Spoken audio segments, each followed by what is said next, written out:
What's going on, people? We are Tottenham TV, back here for another transfer targets video. Today we're going to be focusing on left backs. We all know the situation with the left back is in dire straits at the moment. Destiny Dorgu out for the next 2 months, give or take, and pretty much no other natural left back in the squad. Jed Spence has been filling in there, and Ben Davis is injured. Ben Davis, Ben Davis is on his way back, but I mean, we more or less like him at centre back these days anyway. And with the lack of centre backs, we're going to need him there. So we definitely need to bring in some sort of left back in this January transfer window. And we've got 5 targets that we could potentially be going for. And I quite like all these targets, to be honest. And the first one that we're going to be looking at is someone I'm really impressed with over the past couple of years, and that is Ryan Aït-Nouri of Wolves. 35 million market value, 23 years of age. He definitely is brilliant in terms of producing the attacking numbers, and he smashed us down that side, didn't he, last weekend? Got 2 assists against us. Yeah, so that makes 8 goal contributions now. Yeah, and I think he's brilliant. I really do. And I thought that struggling Wolves team as well. Yeah, and I thought that last season, and it's just reaffirmed in my mind as well. I think he's got bags and bags of quality. There are maybe a few question marks about his maybe defensive capabilities, but I still very much like him as a player, and I think he'd fit the system really well. Yeah, I know. He plays as a wing-back for Wolves, but he is also quite used to cutting inside. He's a bit two-footed as well. He's a good dribbler. He commits players. I think I've got all these stats with how they mark up as a inverted fullback, so that should really suit kind of our system. And he does kind of fit in quite well. Actually, defensively, tackles and interceptions he's in the 64th percentile, so it's not terrible. It's above average. Percentage of dribblers tackled 57th percentile, so also a bit above average, which is pretty good. Dispossessed he's at the lowest. He does lose the ball a lot, so he's going to have to improve that if he's playing inverted fullback in our system, because once our fullbacks lose the ball, we're in trouble. But all the other stuff marks pretty well.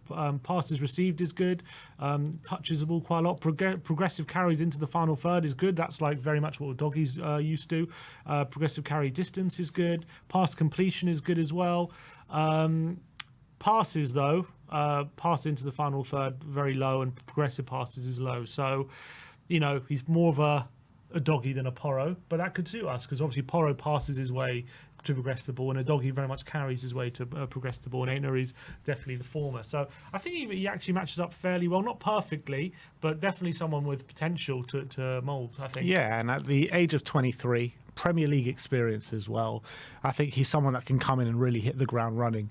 But again, used to playing at wing back. He's played wing back pretty much all his career. He is, but he's also versatile where he can play on both sides, a bit like true. Spence. So. Yeah. If you've got Spence and Porro and Aït-Nouri and a Doggy, you've got Spence and Aït-Nouri who can play on either side. So it could really, that could really be good for us. Yeah, but it'll be difficult to get him in January given their relegation. Yeah, that's another thing. But I think whether it be January or the summer, I do think it's someone that we should be seriously looking at. I think so. Next up is another Premier League player in Leif Davis of Ipswich, 25 million market value, 25 years of age. He really made his name last year in the Championship. I think he got bundles and bundles of goal contributions for Ipswich. Coming to the Premier League this year, and I think he's one of the most dangerous attacking fullbacks in the Premier League. I think his expected assists suggest that. Yeah, his chance creation as well is really off the charts for a left back. But again, he's definitely tasked with a lot of the chance creation for Ipswich. A lot of the focus goes down his side, but that's because he is good enough to got a brilliant left foot. Doesn't actually mark up as an inverted wing fullback, but as an attacking fullback, the stats are pretty good, as you can see here. You can bring him on the shot creating actions, his assists, his expected assists. Really, really strong. Goal creating actions are above average as well. Carries into the penalty area good. What's not so great though, defensively, tackles, interceptions, doesn't perform a lot, but actually his fitting well then. His percentage of dribblers tackled is in the 85th percentile, which kind of suggests that when he's been taken on, he's actually not bad when at making those tackles. But successful take-ons is not great, so he's not an amazing dribbler, but he's a good carrier, so when he's got space to run into, he can use it. And obviously you can see also aerials percentage 192nd percentile, so he's actually really good in the air, it suggests, which is surprising. But where he's obviously really strong is when he gets that left-hand side, when you ask him to deliver, he usually puts on a plate, and that's really, really impressive. Obviously, he's going to have to learn again, similar to Aina. He's very much used to playing out wide and, learning how to tuck inside and be that kind of player. And he's very much more of a Porro than a Doggy in that sense. He's much better at passing his way forward than dribbling. But yeah, look, he's got a wonderful left foot and a lot of potential. And again, he's even in an Ipswich side that has struggled, he's been one of their brighter spots. And you know what you're saying about, he has to learn a new way of playing. I mean, a Doggy had to and Porro had to as well. Oh, for sure. Because the way that Ange Postecoglou uses his fullbacks is very unique. Not many other teams do that. Mm-hmm. So I think that will probably be for everyone on this list and for everyone that will be there's one player, maybe not, but yeah, we'll see. We'll go into that. But anyway, next up is Patrick Dorgu. He's the one that's been heavily linked with Spurs over the past year, I would say. 20 years of age, 20 million market value, currently plying his trade in Italy for Lecce. And there has been rumours that they're saying that he could be available in January, but only if we loan him back, essentially, for the rest of the season. Yeah, I think statistically, not much to shout out, to be honest, in terms of when it comes to how he profiles an inverted fullback. Good with his aerial duels and decent with his carries, but from what I can see here, progressive passing, defensively as well, not particularly great. Doesn't have too many touches in the final third, or touches overall. Doesn't seem to pick up the ball a lot.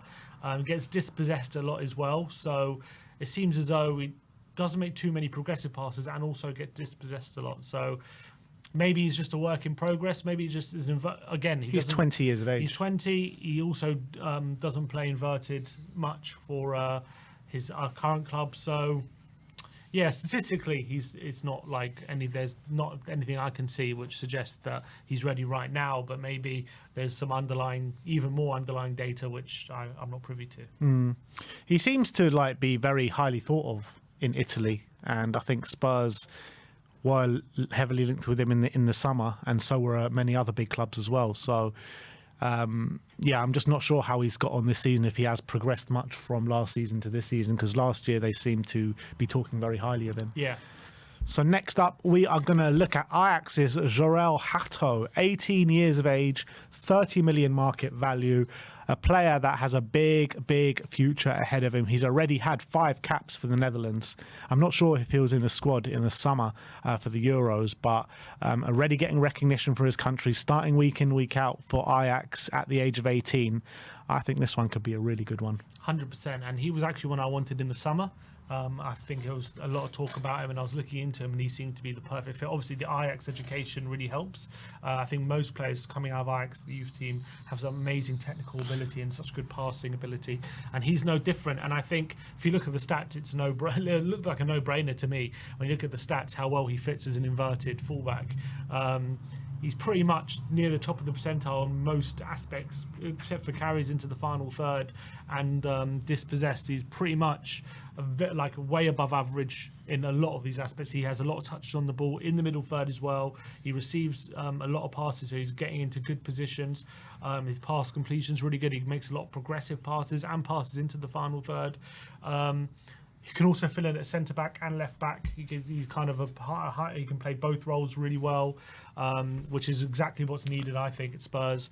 I think if we can get him in, I know he's 18, so again, it's another teenager, but I think he's more ready than I know he's only playing in the Dutch league, but still it's still a top flight league, and he's played at a big club, starting a lot, and as you say, 5 caps at international level. So it's not like we're signing someone like Bergvall, who's only played in the Swedish league, or someone who he's going to need time to adapt. Don't get me wrong, but he should be more ready than most other teenagers to perform. It's interesting with him because this year he's had 15 appearances for Ajax in the league, 7 goal contributions already, 2 goals and 5 assists. Wow. Last season, at the age of 17, he played predominantly at centre-back. He played 27 games last season as a centre-back. So that shows you, he can do both roles. So I do believe, in terms of quality, in terms of for the here and now, and in terms for the future, this guy is probably the guy that we should be going for. But, he's probably going to command a big fee. Yeah, but I think he's worth investing in. I think he's just perfect for what we need. We need that hybrid. He can fill in both positions, and he's perfect in terms of his profile, how good he is technically, and he's only going to get better, I think. So if we can get him in, I would push the bout out in January. But yeah, I mean, whether we do that is, highly unlikely, but I'd love him. Next up is Tyreek Mitchell of Crystal Palace, 25 years of age, 25 million market value, obviously at Crystal Palace. His contract is up in the end of the season, so it could be a potential one that you can get for way below his market value, or you wait until the summer and you could potentially get him for free. He's been linked with Spurs and Arsenal in this January transfer window, or for a Bosman ruling transfer in the summer. And he's one that I always seem to be impressed with when I see him play. And he's also even had a few caps for England. Yeah, another player who's obviously used to playing at wing back in a back five. So again, it's a very different role playing that for Tottenham. In terms of the data, very good defensive data, as you can see, very strong defensively, but ball progression and possession are not as good, albeit again it's a different way of playing and he's asked to do a different role. So maybe it's the role he's been asked to do, which is why this data isn't matching up, because he's asked to basically stretch the opposition and cause width and create space for the likes of Eze to operate in. Whereas at Tottenham, he's going to be getting on the ball a lot more and having to protect the ball and progress it. So look, from what I can see in the data, he doesn't make a lot. He's not very good at progressing with carries or passing. He doesn't receive it too much. I don't think he'll be as in the game as he is at Palace as he would be at Tottenham. But defensively are really strong. So you can see here, dribblers tackle 91st percentile, so he's very hard to get past when he's being taken on. Tackles, interceptions 77th as well, so he does get involved a lot in the defensive duels. So would you liken him to maybe someone like an Aaron Wan-Bissaka?